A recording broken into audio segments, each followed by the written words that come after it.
Welcome to the Newsa-Cast YouTube channel. These Red Smith Banquet Throwbacks are exclusive interviews of sports legends, powerful media personalities, and influential coaches. You won't find these anywhere else. Subscribe below and enjoy. All right, Newsa-Cast listeners. Well, it's Sunday, and Sunday means that we release the full throwback. You can always check out the clip of that throwback, but not only check out the clip of the throwback, check out our entire podcast, which you can find wherever you get your podcast, whether it's Spotify, whether it's Apple, wherever. You can hit that like and subscribe and do us a favor and bring us more people. But we are proud to bring back the nice guy from 1991, and that is Larry Csonka. He was the running back for Miami Dolphins. Obviously broke his nose a few times. It's pretty obvious. Yeah, he had a schnoz, that's for sure. And he had, well, you and I were talking, right, Tash? He had that weird helmet, right, with the little whatever that thing was up over the forehead. Yep.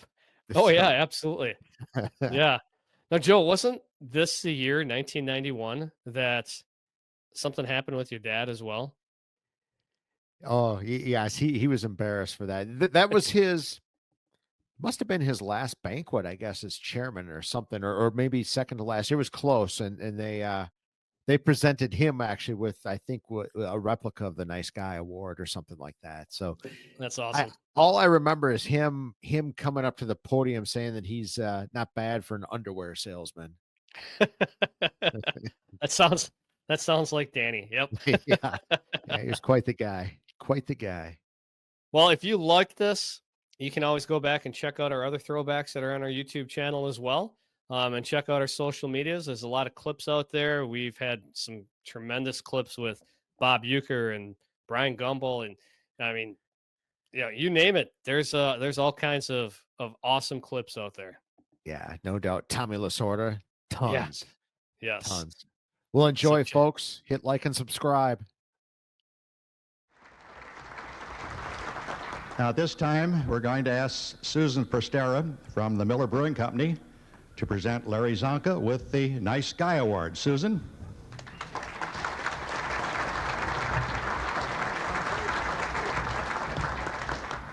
Thank you, Bob. I'm happy to be back with you. I'm happy that I persevered Bob trying to scare me away 3 years ago, because this year I get to make the award to someone I've had a chance to work with over the last 4 or 5 years. He's a friend, he's a nice guy, and he's truly one of the greatest football players of our time. When you talk about the great men who have played professional football, his name has to be at or near the top of that list. This runner was one of the most awesome fullbacks ever to play the game. He punished defenses with a vengeance in the American, National, and World Football Leagues. But all of that took its toll on our nice guy winner. His list of injuries include a nose broken, and he told me by someone else on more than a dozen occasions, countless concussions, cracked eardrum, elbow and knee injuries that required surgical repair. This on top of all of the hundreds of normal strains, sprains, and contusions a professional football player has to learn to live with.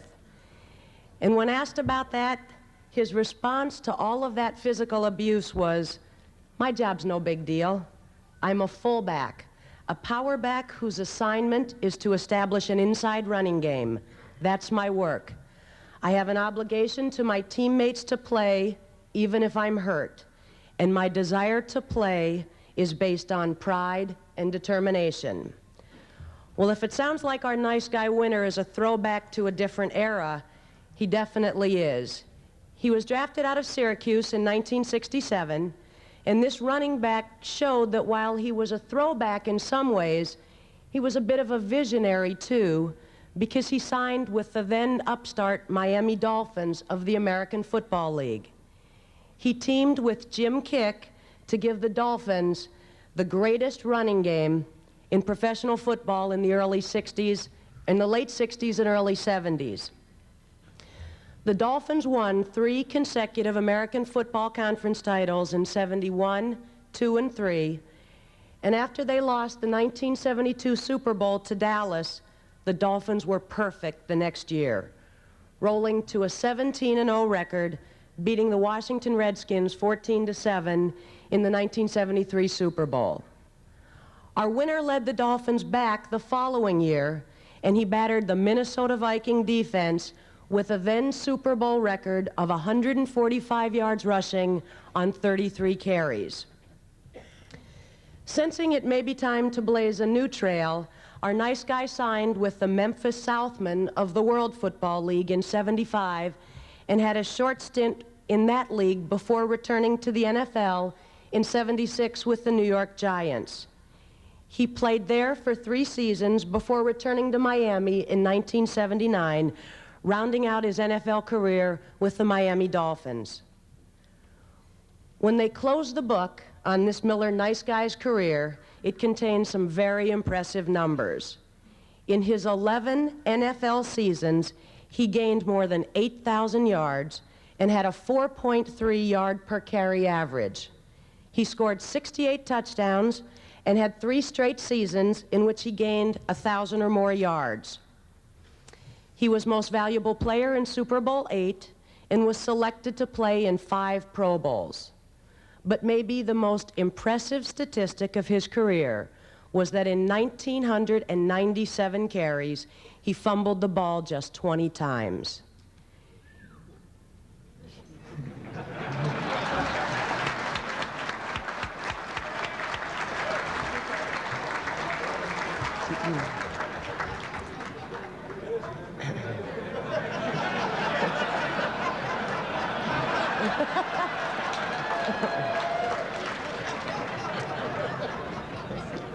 He was enshrined in the Pro Football Hall of Fame in 1987.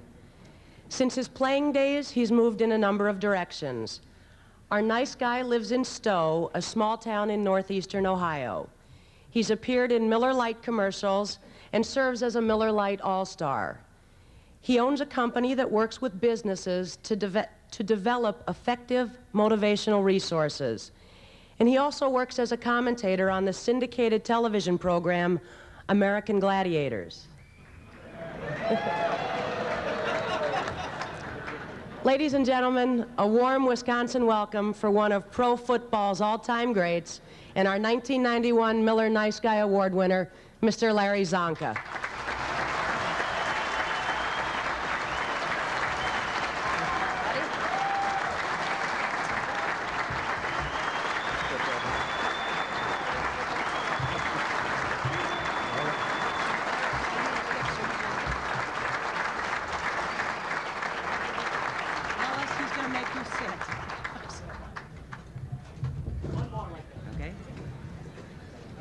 Okay with me?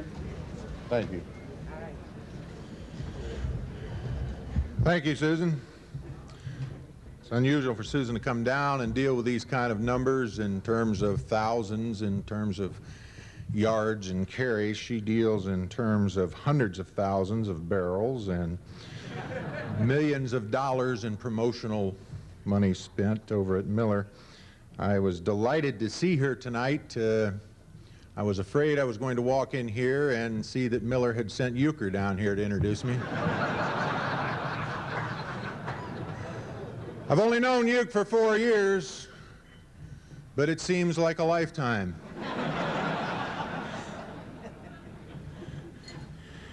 You know, Bob, I'd be amiss if I didn't comment on that jacket. You know that, don't you? Everybody else has had a shot up here. I got to tell you something. I don't know about the rest of you all, but just peering at that jacket, that outfit, does it occur to any of you what his shorts might look like?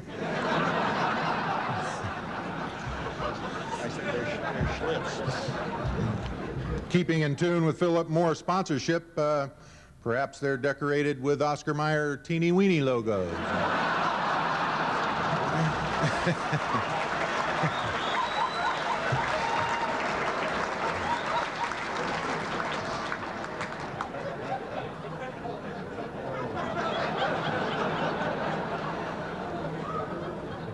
They warned me, they said this is a family show, so keep it straight.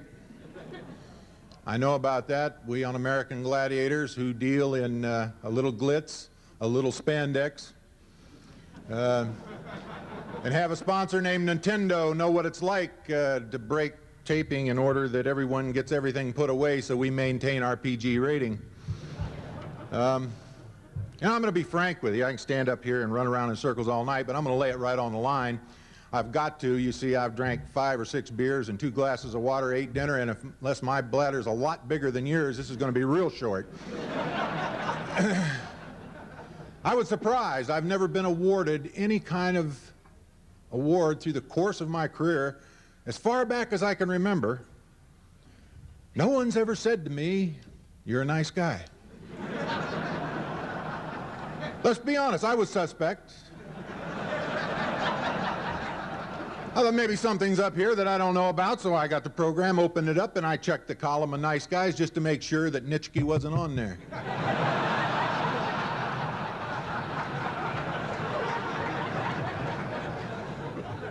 I like Ray, and I'm eternally glad to work with him at Miller and have them keep him from hitting me anymore. I got thinking about nice guys around the league. You think about nice guy. What name jumps up at you? Joe Montana, right? I'm so sick of seeing that name, I gotta tell you.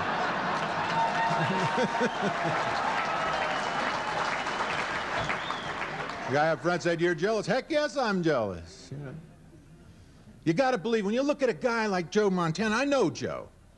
We've done some golf tournaments together and things, you know. Joe is a very impressive guy. I've showered with him. I know he's not that impressive. When you look at Joe, you gotta believe in your heart, if you're a Christian, you gotta say to yourself, moments before the stork carried Joe down from heaven, God had to take time out. And he had to look at that baby and he had to say, "Joe, I'm gonna give you something. You're not gonna be pretty, son. You're going to be skinny, kind of ugly. You have knobby-looking knees. You have a big sack of guts on you. But I'm going to give you the ability to throw a football like no one's ever done. And it's up to you what you do with it. And you got to agree with me, Joe's done a great job." Then you look over at a guy like Jerry Rice. I'm tired of hearing about him, too. But you got to agree with me. God had to look at Jerry before the stork took him down. Say, "Jerry, I'm going to make you prettier than Joe, but not that pretty." And he had to touch him on the head and say, "You have the ability to run fast and catch a football and hang on to it once you've got a hold of it." Not many people can do that. Now, what you do with it's up to you. And those fellas took those gifts and have done something with them. And they're nice guys. I knew one player in the course of my whole career that I could look all of you right in the eye and say that he was really a nice guy. His name was Bob Greasy. How many of you remember Bob Greasy, quarterback?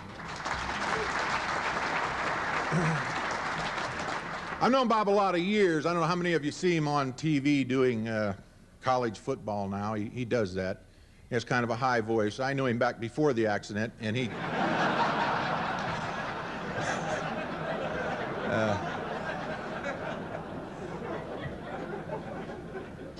But because my bladder's small and I'm in a hurry, I'm going to tell you one story and I'll make it short.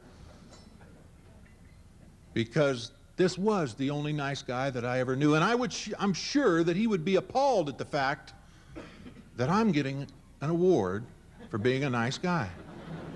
And it dates back and ties in with what Susan alluded to a little earlier, the 20 fumbles.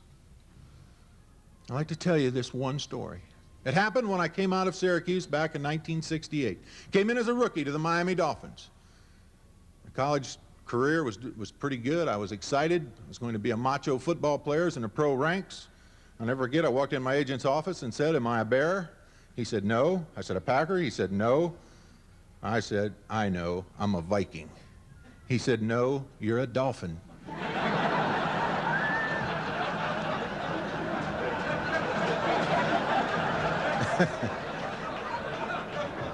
Johnny Cash knows what I'm talking about. He wrote a song called "The Boy Named Sue."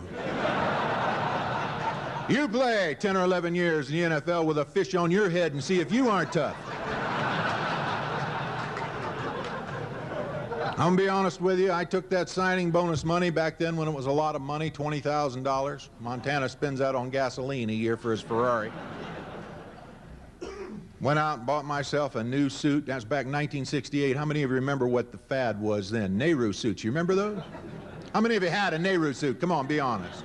Stand up, be a man. Did you have a Nehru suit? God, we looked like butt heads in those, didn't we? You hate those family photos when you see that? I went out and bought one of those, reported to training camp, and I'll never forget. The guys came out, all those assorted veterans had been gathered up around the league. Matter of fact, that was the first time the terminology criminal element was ever used in the NFL. I reported to camp there in my new Nehru suit, walked right up. Those guys act like they'd never seen one of those before. And to defend myself, the meanest guy came out and introduced himself to me. His name was Ray Jacobs, defensive tackle, played 14 years of pro football at that time. A couple of things about Jake, he was 6'6", any way you measured him. Weighed 320 pounds, and outside of one other individual I've ever met in my life, a guy named Frank Howard, who I understand has been here and was the first nice guy recipient, which makes me feel good. This man had the uncanny ability, just like Frank, to be able to chew red man tobacco in his right cheek, dip snuff under his left end of his lip, eat grits, and talk to you all at the same time.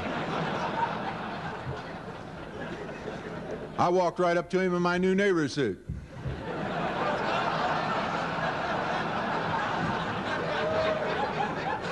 Inquired about where the head coach's premises were. As I said, he was a defensive tackle. He gave me his most intelligent reply to my question. He said, huh? Some of the other players came out, and it was obvious to me that they had never seen a Nehru suit, much less appreciate one. And I knew I was in trouble. Because back then, first-round draft picks had to be accepted, and I was not. And I was afraid for my physical well-being. I repeated myself, and Jake, that huge defensive tackle, got a smile on his face, and then he spat tobacco juice all over my new patent leather boot. Didn't do much for my Nehru suit either. But being a quick-footed fullback, and also a farm boy that had the hell beat out of him several times on many occasions, I knew I had to make a response, so I just rocked back on my heels, lunged forward, planted my heels on the tops of his kneecaps, reached on either side of that big jug head by those lamb chop sideburns, grabbed a grip, and kissed him full on the mouth.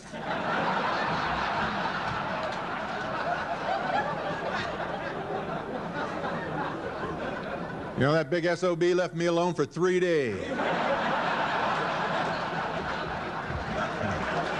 You know, there you go.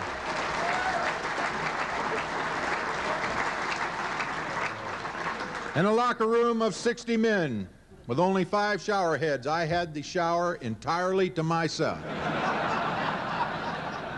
But in a society like ours, a free democracy, one thing is constant. The truth eventually comes out. And when you're showering with 60 guys in a tiny room like that, the truth doesn't take long, my friend. And in 3 days, they began to realize that I wasn't as light in my tennis shoes as I'd let on, and they began to wreak vengeance on me.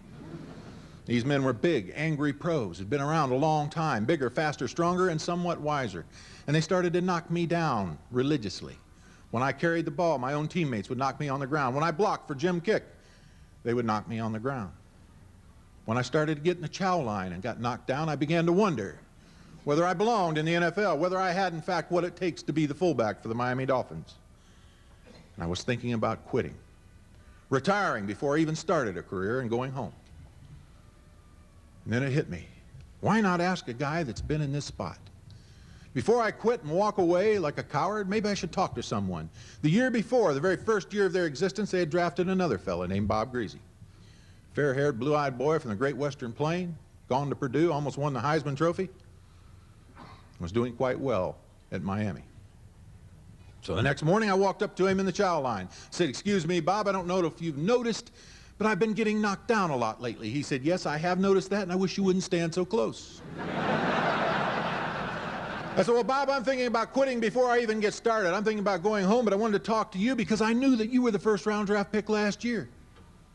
How did you do it? They treat you differently." He said, "Zonk, I'm a quarterback. You're a running back. They treat us differently." I said, "Thanks, Bob. It's a lot clearer already. But I need a little more information than that." He said, "It's a very heavy problem. I don't want to influence you on ending your career early without giving it some thought. So I want you to come by my room tonight. Give me a little time today to think about it. Come 11 o'clock, 5 minutes after curfew, 11:05, come by my room. I said, fine, Bob. I had no fear because in 1968, most of the quarterbacks in the NFL were all right. There were a few.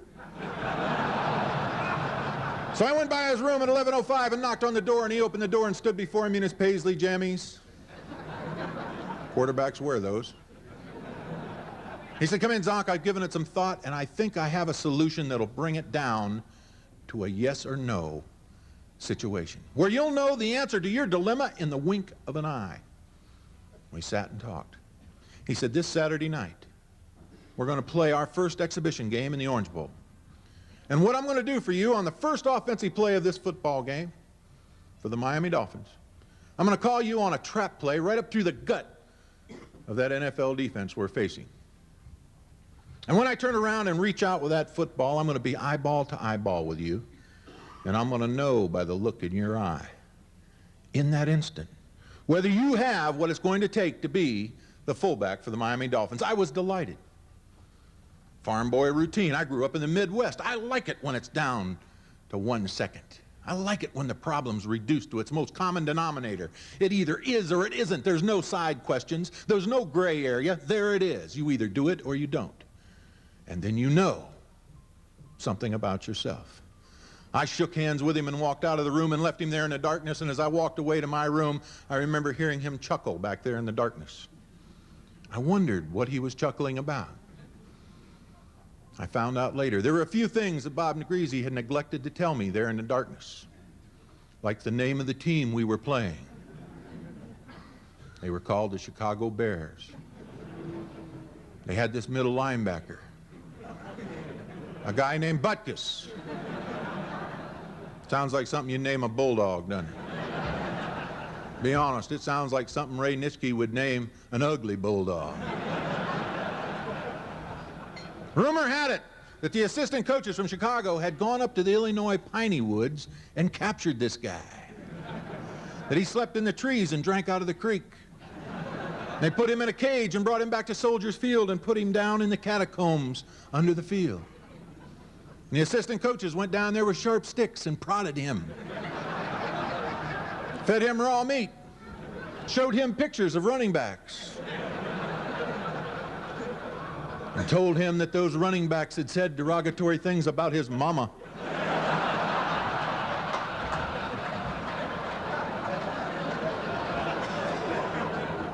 Saturday night came. I got there 3 hours before game time. Took off my Nehru suit, put on my new Dolphins uniform, aqua and orange.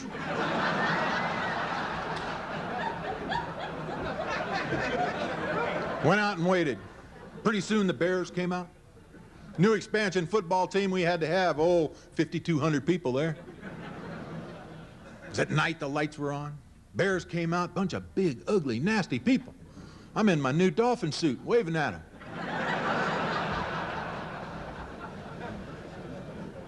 They went out and had the coin toss, had a shotgun mic they were experimenting with out there. They wanted to get the sounds of the impact back over the cables to the TV viewing audience. Enhance those TV dollars. They were experimenting with that. They weren't putting it back over the TV lines yet. They were just pointing that mic out there and running it back over the PA system. When Tony Viteri, the ref from the NFL, called the two captains to the center of the field, Mr. Butkus, meet Mr. Greasy. Mr. Greasy, meet Mr. Butkus. Mr. Butkus, you're the visiting captain. When I toss this coin in the air, you will call heads or tails, and we will so designate the recipient of the kickoff. And with that, Tony Viteri, tough little Italian guy from Atlantic City, good referee, called him the way he saw him. Didn't matter whether Knoll, Knox, Lombardi, Shula. He called him the way he saw him, not to be intimidated. Of course, Tony was blind. Threw the coin high in the air, and he looked up, and when he did, Mr. Butkus reached over. In a very private moment with Mr. Greasy, he snatched Bob by the jersey and pulled him up to him, and he snarled right in his face. I can't tell you exactly what he said, but I'll paraphrase it a bit. He said, "You blue-eyed choir boy, I'm going to rip your head off and do something really nasty down your neck. See, he thought they were alone, and I remember hearing over the PA system, neck, neck, neck, neck, neck, neck.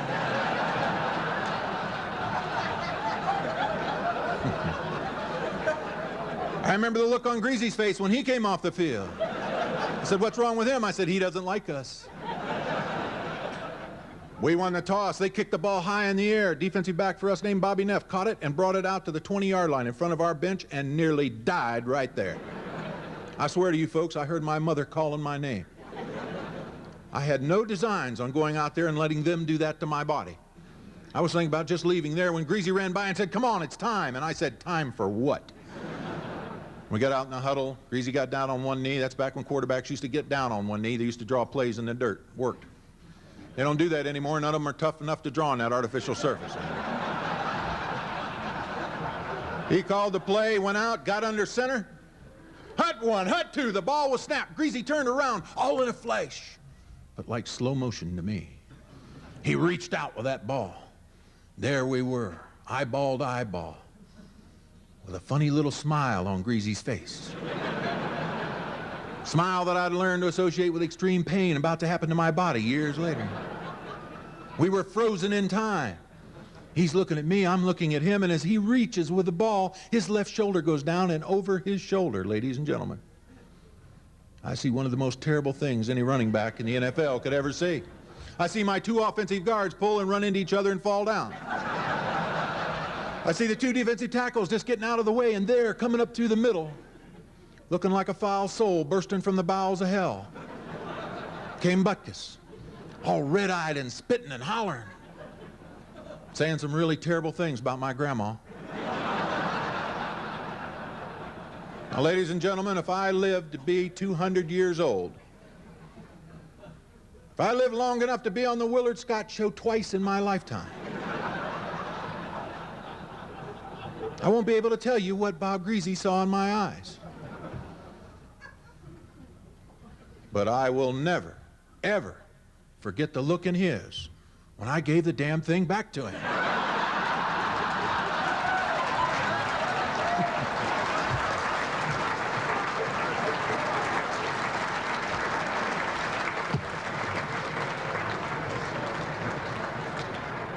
You see now, Bob Greasy and I and Dick Butkus and you all know the real truth.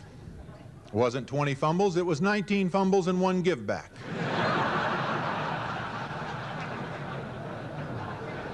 Ladies and gentlemen, I've taken too long already. I'm delighted to come up here and be part of the festivities. It's always nice to have a award like this. It makes me feel good about what I'm doing these days, particularly with Miller. We have a great group. I mentioned Euchre, there's many more, John Madden.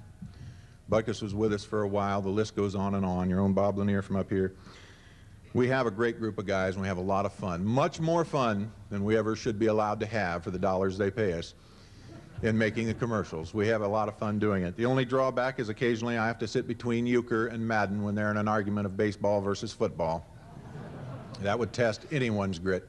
I'm delighted to be here and be around Lindy and Fonnie. I've known him for years and years. He and Stephanie have a wonderful family. They're a credit to any community, and you better watch out because I've heard Culver House say the same thing about them living in Tampa.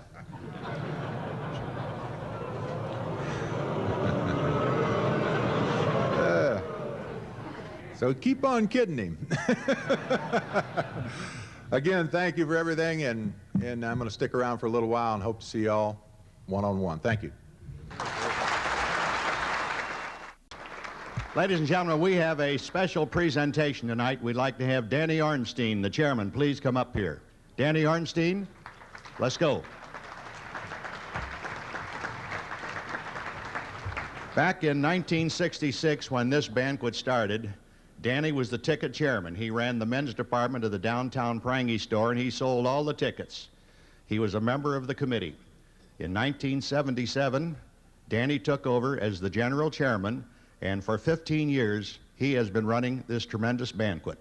So on behalf of the Miller Brewing Company, it's my privilege tonight, Danny, just look at this. To Danny Ornstein for 26 years of dedicated service.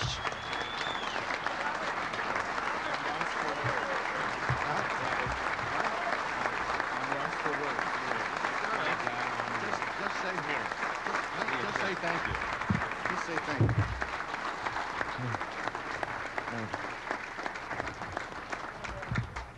As an underwear salesman, I'm lost for words, is all I can say, and I really mean it. We're grateful for all of you for helping us to make the success we've had. Thanks a lot. Okay, Tony. Okay. Thank you so much for being with us tonight. Thank you.